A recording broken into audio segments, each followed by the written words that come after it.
North Dakota. This is a Scribe's Journey with your host, Richard Polinelli.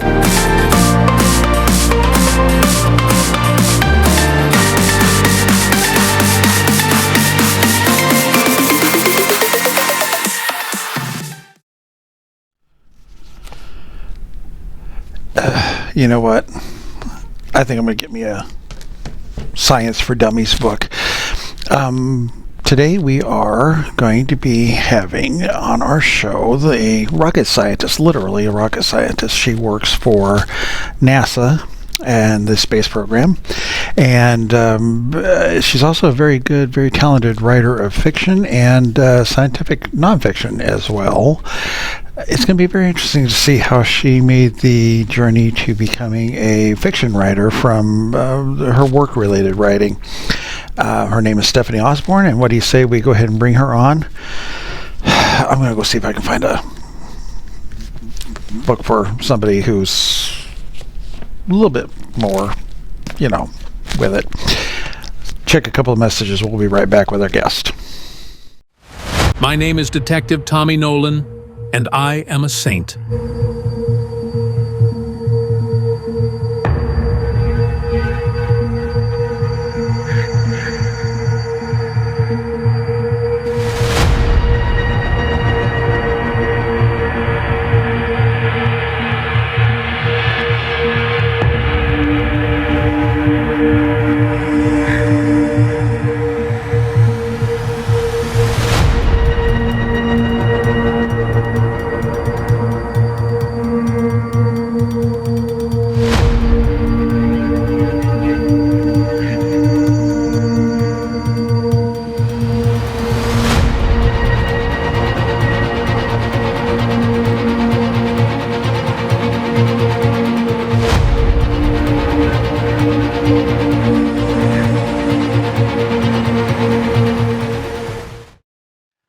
Okay, and we are back.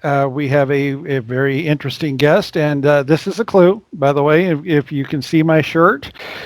We've got as I was saying in the opening, we've got, literally, she's a rocket scientist. She's worked on the space program. She is my go-to source when I was trying to work out some astrophysics for a short story. So I expect we're going to have a whole lot of fun here for the next half hour or so. So why don't we introduce her? She is Stephanie Osborn. She is a award-winning Interstellar Woman of Mystery, and she is a 20-plus year veteran of the space program with multiple STEM degrees. I told you at the opening, I'm feeling dumber the more I read this because she's just that much smarter than I am. She has been she is an author, co-author, or a contributor to over 40 books, including Burnout, The Mystery of Space Shuttle STS-281, and the Cresperian Saga. I hope I pronounced that right. Yep. She also writes the following critically acclaimed series, Displaced Detective, Gentleman Aegis, and the new Division 1, which I've checked out, and it looks very interesting. It is her take on the urban legend of mysterious people who show up at UFO sightings and make things disappear. And that kind of sounds like the Men in Black to me, but we'll find out. She pays it forward through numerous media and Sigma, which is the science fiction think tank. Welcome to the show, Stephanie. Thank you for having me, Richard. Well, it's a pleasure having you on. Let's kind of dive right into the Division 1 series. It looks like there's 9 books out so far. So far, yes, and book 10 just went to the beta readers about a week ago, and I've started book 11. Yeah. Wow. I've got my longest series right now is 3. The longest I've got planned is 6. I'm thinking 11. I've got ideas for up to around getting close on 20 books for this series. Well, I'm just having a lot of fun with it. Well, it sounds like you are. Why don't you tell us a little bit about the premise of it and what readers can expect without giving away too many spoilers? Sure. The series is based on the urban legend of, you got it, the Men in Black. It's my take on that urban legend. It has been compared to the movies, but it doesn't go in the same direction. It's just that when you're mining the same sources for your stories, there are going to be similarities, Mm-hmm.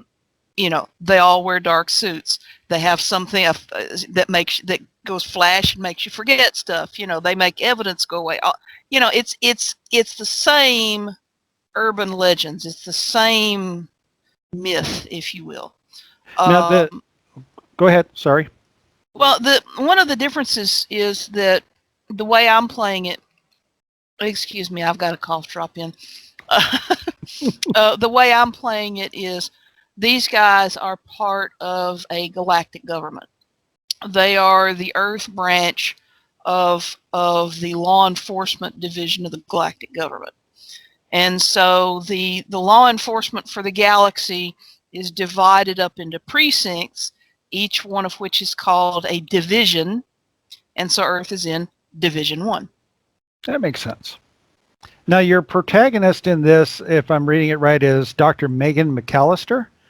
Well, it's a dual protagonist. It's okay. the partners. Yes, she starts out as Dr. Megan McAllister. When the other protagonist, Agent Echo, runs across her as she's observing, as she's an astronomer and an astronaut, and she's observing out in West Texas, and he's chasing a perp, and they literally run over her telescope. I mean, literally run over her telescope. And so it turns out that their technology doesn't seem to quite work on her. They can't make her forget, so she gets drafted. Mm-hmm. She gets sucked into the organization, and she becomes Agent Omega, Echo's protege. And so he's training her, and so you're learning, as you read the books, you're learning about this galactic civilization as she is learning about it. And so she's kind of like your entree into the universe. Now, the series, the first book is Alpha and Omega. What is the Alpha part of it? Because I didn't quite. That was a deliberate pun. When they sit down and start trying to figure out what her code name is going to be, usually, not always, but usually the code name is based on either the person's given name or their nickname. In Echo's case, it was his nickname. He was literally nicknamed Echo because he was a mimic. He was a good mimic as a boy. Omega is a play on Megan. They already had too many M's. They were running out of code names. Mm-hmm. So they decided to shuffle it around a little bit and come up with Omega. And so Director Fox and Echo had been discussing inaugurating a new department. And this new department was going to be a special forces unit. And so they hadn't named it yet. So he says, well, why don't we call it Alpha Line, the first line of defense? Okay. And so, and so it was a play on Alpha and Omega when he came up with her code name. So. Okay. Well, in checking out some of the books down the line, it looks like there's a lot of intrigue. The series naturally lends itself to that because of the subject, but you really got some crazy stuff lined up for Omega to deal with as you progress through the series. Yes, and the what winds up happening, the reason why she can't the terminology that they use, it's really a colloquialism because there's a long technical name for the device that makes people forget, but they just call it a brain bleacher. So the reason why they can't brain bleach her turns out to be tied up into that first story. And so she winds up being not quite what everybody thinks. And this does not make her a happy camper either. But so yes, she winds up the first several books are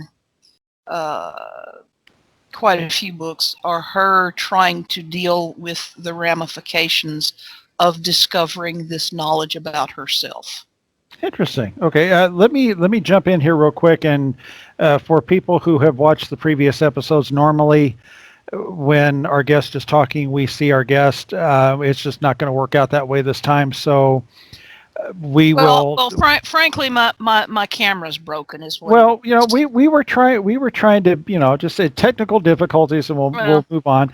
What we can do is we will. Difficulties. I got a broken camera.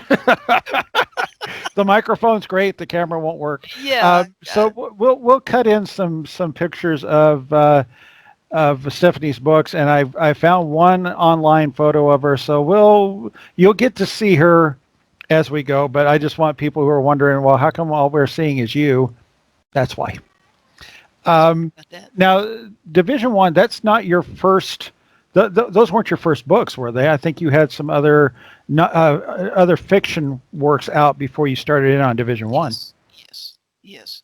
My very first book, you actually mentioned my very first book. It was called Burnout: The Mystery of Space Shuttle STS-281. Mm-hmm. And I wrote it back when I was when I was still working the space program. And so it is about a space shuttle disaster that turns out not to have been an accident, and the ensuing investigation and cover-up. So I decided I was going to go a different direction with it. The thing that proved disturbing, at least to me, was that I actually had the first draft written and in the hands of my writing mentor to beta read for me when the Columbia disaster occurred. Now, why is that important? Well, for my research for Burnout, I used the Challenger reports, and that's the one that blew up shortly after launch. And I said, well, you know what? Rather than having everybody think I'm trying to make a profit off of a tragedy, I'm going to do something different. I'm going to go to the opposite end of the mission profile, and I'm going to have my shuttle break up on reentry. And so then I said, okay, well, the way I want to do it from a dramatic standpoint is I want to have my protagonist at this location in Texas, and so it has to fly over Texas en route to the Cape, and so that means it's going to have this orbital inclination, and that limits it to these kinds of missions, and so then it's going to deorbit ignite around here. That's going to create an incoming trajectory like this. These are going to be the overflown states, and guess what? That was Columbia. Yeah, I would imagine that was a little creepy. Yeah. Well, you know what made it just that much worse? I had a friend on board Columbia. Oh yeah. Yeah, yeah. So, I mean, did you at any time consider pulling the book, or did you just? Yes, at that point, I got up that morning and flipped on the TV, and and Space Shuttle Columbia is 12 minutes late, exiting the reentry con blackout, and I went, oh crud, we've lost a shuttle. And so when at that point, the more I found out about it, the more I realized that I had inadvertently paralleled events. And at that point, I came within, a scoosh of deleting the file off my computer. And my writing mentor, Travis Taylor, he was, no, Steph. He says, I've already gotten into reading the book. It's too good. Don't do this. And I'm like, Travis, you don't get it. Yeah, okay, you and I are both very, very logical, scientific types, but when something like this happens, there's this little voice in the back of your head that says, it happened because you wrote it. I don't care how logical you are, okay? Exactly. He had to talk me out of trashing. He was like, Steph, no. You know the program. You know how it works. You were looking to make something like this happen, so you sat down and you figured out all of the connected stuff. It's just sheer dumb luck, Steph. It's a good story. Don't trash it. But I mean, in a way, and I will jump in here with I have been a huge fan of the space program since that morning I stayed up all night just to watch Apollo 11 launch, Oh yeah. and I have followed all the programs. I got to interview John Glenn a few years ago. That to me was my crowning achievement in my journalistic career.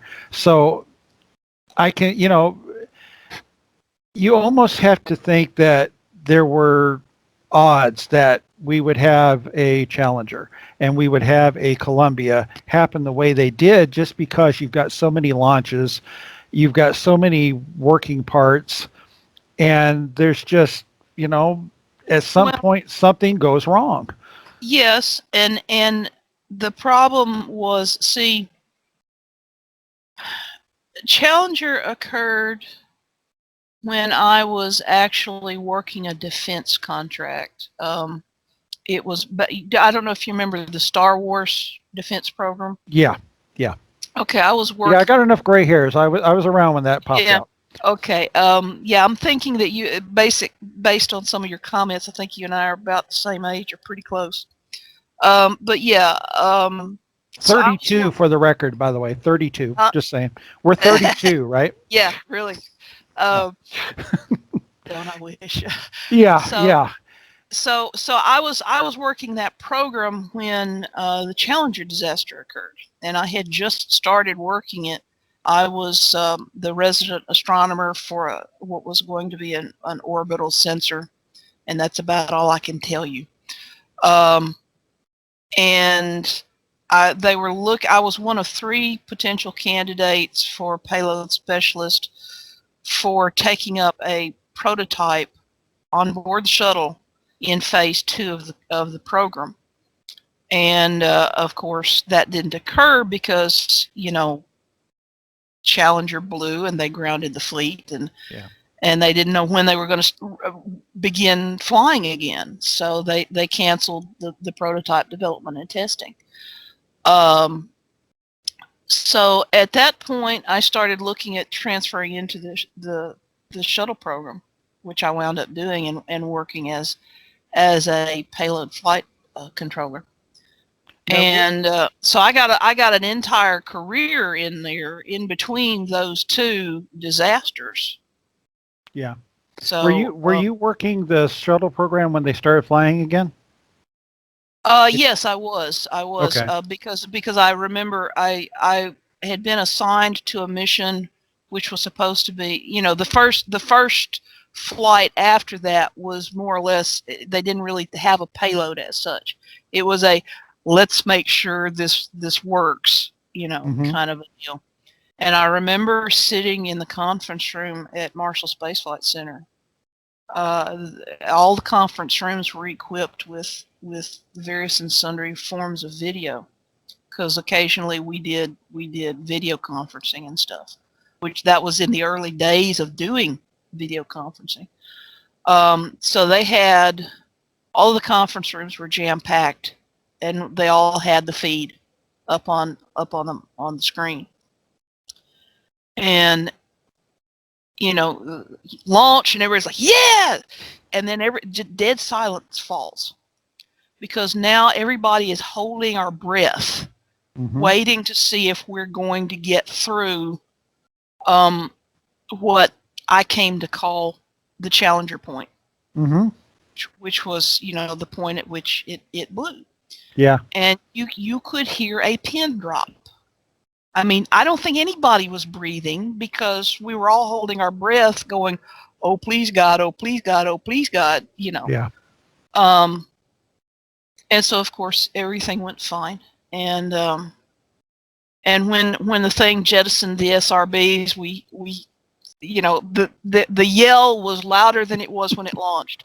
It was like, yes, okay, let's go. Yeah. We got got rid of past those that. things. Yeah. Got past that. We got rid of those things. So yeah, I was working it, and I remember it all very, very well. Well, I was So out at Edwards Air Force Base. I think it was Atlantis was the next one that went up, right? Or was it Discovery? I think it was Discovery, because Discovery. Atlantis was the replacement. Right. So it was Discovery. So yeah, I Yeah. was out at Edwards when Discovery came back from that flight, Or and I was mean, Discovery the replacement? I forget. It's been years. well, you know what? Yeah, there you go. Look it up. Hang on a second, because I was living out there in the area at the time. You know what? I've forgotten the freaking names. Endeavor. I mostly worked with Columbia. I thought Challenger was the replacement. Well, no, wait. No, You know Challenger what? was one of the originals. Challenger was Challenger the was one that original. flew. Columbia was Okay. Columbia was the first. Columbia was the first, and that was the one I usually worked Discovery. with because each one of them was basically hand built. And so they learned a lot from building Columbia. And so the others were built a little bit different, which meant that the center of mass was a little bit different. So there were payloads that they could put on Columbia that they couldn't put on the others. That's true. And You I know, tended to wind up working with those payloads. it's been 8 years since I put this thing together. You think I could remember Well, which one we're meanwhile, I'm talking about? Googling.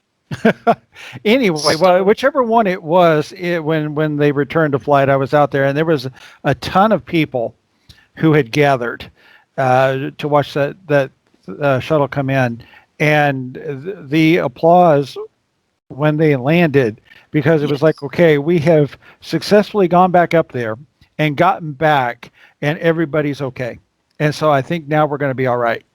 Okay. Yeah, Enterprise was the glider, yeah, but it wasn't. They call it an orbiter, but it really wasn't. yeah. Columbia, Challenger, Discovery, and Atlantis were the first four actual orbiters. Okay, And then Endeavor was the replacement. yeah. Okay. There you go. You know, that's the thing. It's been what, 8 years since the shuttle's, well, almost 8 years since the shuttle's gone up. And It's been longer than that since I worked the program. So there you go. Now you wound up in NASA, and we know a little bit about what you were doing, as much as you can tell us. Now you also have written. I can talk to you about NASA stuff all day long. It's the DoD stuff I can't talk to you Well, about. that's true. Yeah, but you've also written some science books, some nonfiction science books. I have. Are they all related? NASA related? Astrophysics related? What are they? No, I'm kind of weird. I have degrees in 4 different sciences. I'm Astronomy. just going to go get my dunce cap and put it on right now. No. Don't do that, hon. Because see, all right, look, I'm good with physical sciences. Okay. I'm not that great with biological sciences. I'm not, I'm not an accountant. I can't do that. I've tried, believe you me. Promotion and marketing and sales and all that. Yeah. Those kinds of things I'm no good at. Okay. It's not easy. It's not. No, it's not. And when you start becoming an author, you start having to learn all that stuff, and I'm learning. I'm not good at it. It's that's common though. A lot of authors I talk to, that's the main thing we all complain about is, we have to go out, we have to market, we have to get our name out there, we have to let people know, hey, I'm out here and I've got books you might want to read, and that is Hard. probably the hardest part of the whole writing process. And it didn't used to be like that in the industry. That's It true. used to be if you were good, it used to be that the publishers did that for you, and now they expect you to do it all yourself. Yeah, I've talked about that in the past. Now, I cut you off. What were your 4 degrees? I'm sorry. I have graduate and undergraduate degrees in astronomy, physics, chemistry, and mathematics. I have graduate and undergraduate subspecialties in geology, and I just stuff like that. So, if I almost wound up with another degree in geology, and I just said, you know what, I've got to get out of here and get a job eventually, so I got to cut this off. Yeah, well, I know I relied on you to resolve a problem I was having with a short story regarding our sun at the end of its time, and as it expands Yes. out and swallows up the earth, and you were able to answer some gravitational questions I had, Yes. because I had no clue. Well, that's kind of my graduate work was in astronomy. The other stuff was principally undergraduate preparation for it. And I did my graduate work with variable stars. So I was used to looking at the stars at a star at any given phase of its life cycle, and how all that works. So that I was glad to do it, no problem. Well, I think you also helped me out because there was another short story I did dealing with a blue star, and I was trying to determine what the Goldilocks zone is on a blue Yes, star, which is and going to be a lot further out than it would be for the sun because it had to the planet has to form a lot quicker too because I don't think a blue star lives as long. Correct? correct. It's got stuck. I remembered. Yay! then I taught as well as this is a good thing. Well, But I want my stories to be as scientifically believable and accurate as I can, but I knew I was way out of my comfort zone, so I appreciated the fact that you were able to get me through that. not a problem. And But I would imagine your science books will be as informative and as instructive. well, I would like to think so. I've gotten a lot of very positive feedback on them. I've got, I've got 1, 2, 3, 4, 5. I've got 5 out there for sure, and then I've got another one listed that Travis Taylor wrote with a co-author.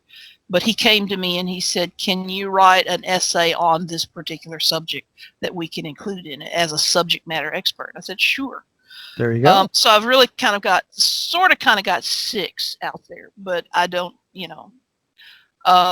So and they range from everything from the space program to solar and stellar astrophysics to earthquakes and volcanoes and Victorian era drug use and I'm getting ready to do another one. The way these start out, one of the conventions that I attend each year, it's a science fiction convention, but they heavily lean towards a really excellent science track. And I'm a regular on the science track, and so they always say, "Steph, can you come up with a new talk for us?" And so that talk in recent years has wound up getting converted into ebooks.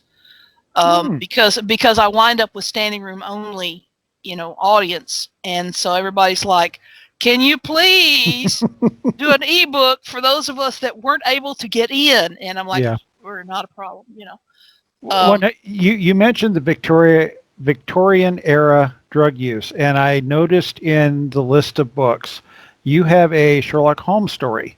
So was that an I have offshoot more of than that, one. or did the Yes. Sherlock Holmes story come off of the research? No, the research came off. I've got an entire actual series. Actually, I've got the beginnings of 2. It started off with it's called the Displaced Detective series. And the way that worked was that I got hold of this. I've been a Sherlock Holmes fan since I was a kid. And so I got hold of this anthology of Sherlock Holmes mysteries written by science fiction authors. So Okay. they were science fiction mysteries, but they were set in the Victorian era. And so, not all of the science was accurate relative to what we know now. And so I was like, wouldn't it be cool? I could write this. And then I thought, well, wouldn't it be cool if I could use actual correct science on something, modern science? And so then I sat down and I started brainstorming, how can I do this? And I decided to yank an alternate realities Sherlock Holmes from the Victorian era and dump him down into modern day. And so it's not quite Conan Doyle's version of Holmes. It's and of course Holmes didn't exist in our reality. Right. So all of them are alternate realities, but it's not quite Doyle's version of things either. And so I yank him from his climactic battle with Moriarty over the Reichenbach Falls into modern-day Colorado Springs. Okay. And I use M theory to do it. Because he and in his version of events, he and Moriarty were both supposed to die. He decides, I have a choice. I can go back and I can die, or I can stay here and learn to live with it. I'm not stupid. I think I'll stay here and learn to live with it. So the Displaced Detective series was born, and it's been described as Sherlock Holmes meets the X-Files. It is not your father's Sherlock Holmes. So if you're looking for a purist's version of it, that's not going to be it, because that's not going to be it, huh? Yeah, well, but it sounds interesting. I mean, that's a very interesting premise. What would Sherlock Holmes do if he suddenly found himself in our time frame? Right. And so, the way I tried to play it is, if you're willing to allow your version of Holmes to grow and develop and expand, then you're going to like these stories. Yeah. If you want a static Holmes that is no different from the way Doyle wrote him and will never ever change, don't read these books. Well, if you're looking for that, there you go. Yeah. Okay. So there's options out there. If you're a purist, you can do this. If you want to expand a little bit, Stephanie's got a great Sherlock Holmes for you. And then another publisher came to me and he said, "Steph, I've really been enjoying what you've been doing with your Displaced Detective series." He says, "I want you to write a Sherlock Holmes story for me, but I want you to set it in the Victorian era." So we sat down and we talked, and we decided what we wanted to do was we wanted to make it a prequel. And we wanted to make it my Holmes, my version of Holmes, but in his original time frame, in his original universe. Okay. So the Gentleman Aegis series came about. Right now, there's only one book out in it, but it won an award, so I'm pretty happy with it. It's called Sherlock Holmes and the Mummy's Curse. Okay. Which publisher put that out? Pro Se Press put that one out, and originally Twilight Times put out the Displaced Detective, but they're principally strictly a science fiction and fantasy publisher. So right now I have it out through the through Enigma Press, which is a division of Hydra Publications. So they're reissuing it. Sherlock, Sheila's and the 7% Solution was an offshoot of my research for these books. Well, in what I have read, I mean, your background in science shows, and I think that element of realism just makes the story that much better, because you get into some science fiction books and the author's just stretching the science to its breaking point, and you're like, okay, I'll go with it because. But when you've got where you can buy into, that could happen. I can see that works. It makes it easier for you to just kind of go with the rest of the story and get into it. So I think you've done really well with that aspect of it. Thank you very much. I work really, really hard at that. I know the sort of stuff that you mean, and they're really, really bad about it in science fiction films.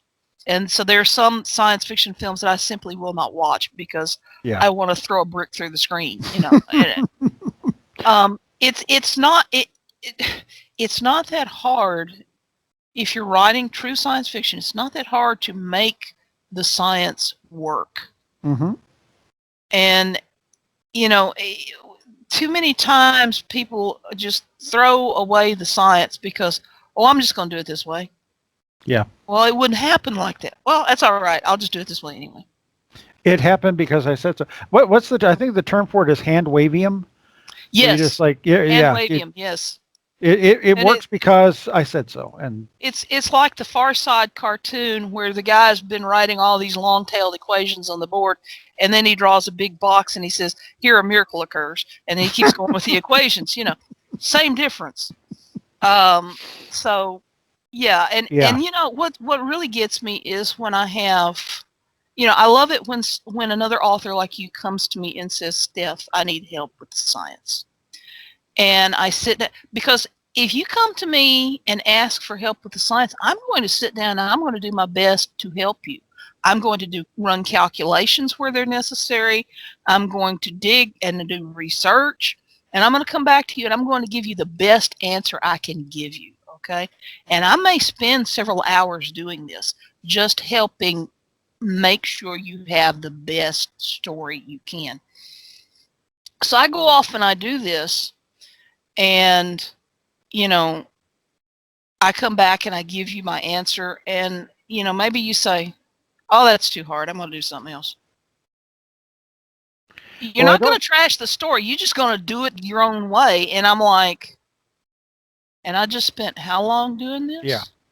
No, no, no, no. Well, I definitely didn't throw your answers in And I trash appreciate either. that, but Um, I have had other authors that did. See, I don't get that. If you're going to avail yourself of an expert, and I think we can safely say you are an expert. In certain fields, Well, not so much others. in the fields in which, in my case, I mean, clearly this was astrophysics. This was, what is going to be going on with the Earth in its final days as the sun reaches it to consume Yes, it. yes, What is the Goldilocks zone for a blue star planet? Because I want there to have been a civilization on this planet at one time, but if I park this thing, too close or too far away, maybe 90% of the readers aren't going to know that, but there's somebody's going to come along and say, no, no, no, no, no. And, I don't want that happening. So for me, if you're going to avail yourself of an expert, then use what they give you. And if it means you got to go back and tweak a little bit in your story, then that's your job as the writer, is to make the story fit what yes. needs to be. And And I know that the readers will come back and do that because Travis Taylor and I have written a couple of books together, and our fiction novel together was called Extraction Point, mhm. and we typoed, and I'm not sure which one of us did the typo, but it was probably me. But it doesn't matter because it was a typo. But what wound up happening was that we were referencing fighter jets, Air Force fighter jets specifically, and the typo meant that what we actually referenced was normally a naval fighter jet. Okay. And we got emails. I'm telling you what, we got emails. Well, the lesson that I learned early on was about 4 years ago. I wrote a Sherlock Holmes story in which a 14-year-old Winston Churchill requires Holmes's services to bail him out of a very sticky situation that he was in his school. And I only had 2 weeks to write the story, so I had Boarding already school? I already Boarding school? researched. I'm sorry. Boarding school? Yeah, I think it was. You know what? The old age setting in again. I don't Oh, remember that's which all school right. it was. But it was the school where it was the make or break school for him Yeah. in real life. He actually had struggled with school up to this point, and something clicked, and off he went. So I kind of used that in the story, um, and I had the name of the school, got that right, but I didn't have time to really go in depth into the school itself, other than the general, this is how things were in those schools at that time. So I write the story, and I didn't identify the headmaster by name because I could not find who the headmaster was at the time. And I figured somebody's going to know, and I'm going to catch hell if I do it. So I just, Yep. headmaster. Story goes out, and I get an email from a guy who is a expert on all things Britain. And he corrected me in the fact that the headmaster never thought poorly of Winston Churchill at any time, and that I should do better research next time. Small point. And Yeah. it was an alternate history because Holmes and Churchill and obviously never met. yeah, and you probably busted your what trying to find that information and couldn't find it. No. So yeah. I can now because the guy gave me 3 volumes of books to reference the next time I talk about Churchill. Uh-huh.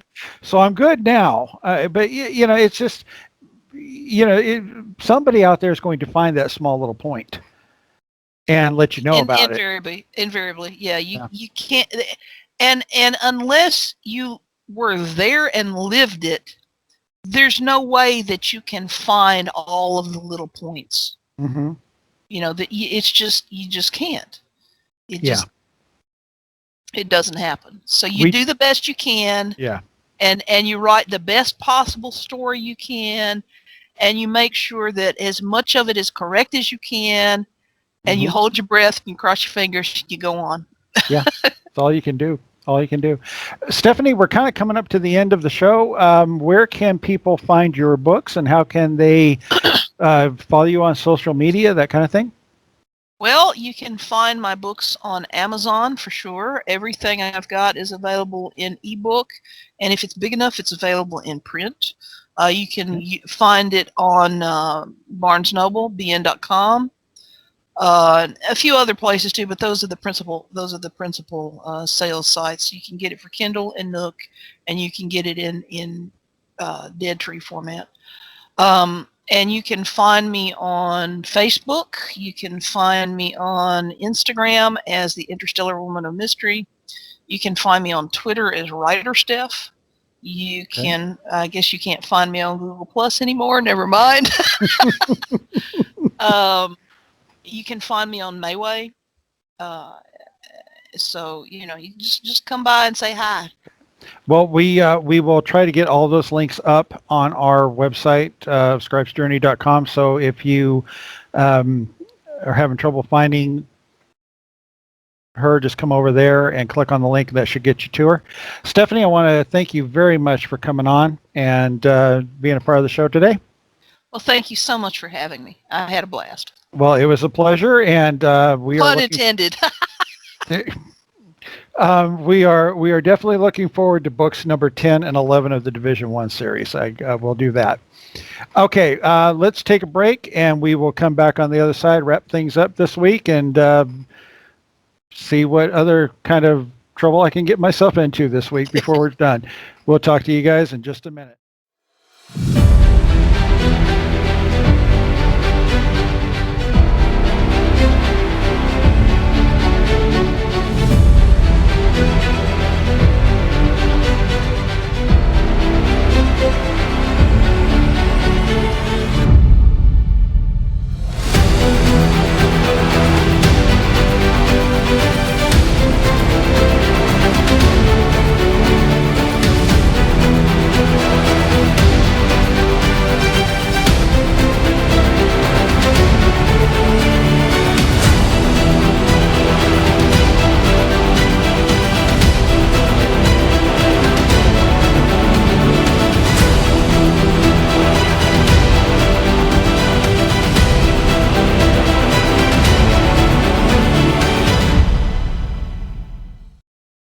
There you go. That was Stephanie Osborn.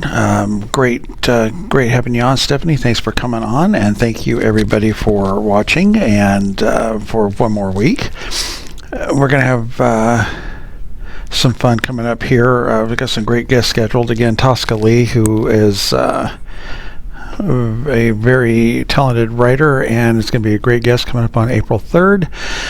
Some other folks we've got coming up, Declan Finn, Don Witzke, I'm trying to think of a few others. Ben Stevens is one that we're going to have fun with, because Ben is a writer who also works in the West Texas oil fields, and that's where I used to earn my living about the time I started as a freelance writer back in the 80s. So we're going to go over some familiar territory with Ben. Looking forward to that. What do you say we get on out of here? Thanks again for catching the show. Readers, keep reading. Writers, keep writing, and keep walking the path of that Scribe's journey. We'll see you.